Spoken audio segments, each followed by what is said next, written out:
that I need to lead by example.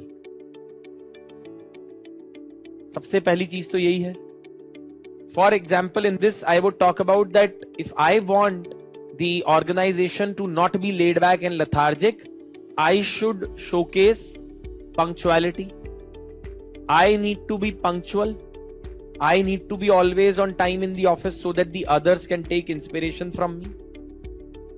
I need to keep transparency in my work.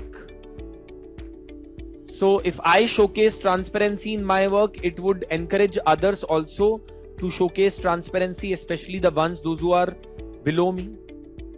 And then I could also talk about showing a responsive attitude or showing responsiveness to various problems in the organization.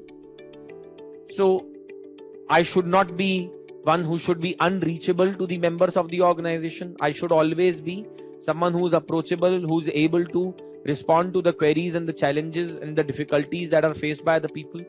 Here you can talk about in general what is the role that is played by the leadership of any organization in shaping the work culture of the organization. So you would say that strict ethical conduct at the top level would deter or would discourage misconduct at the lower levels within the organization.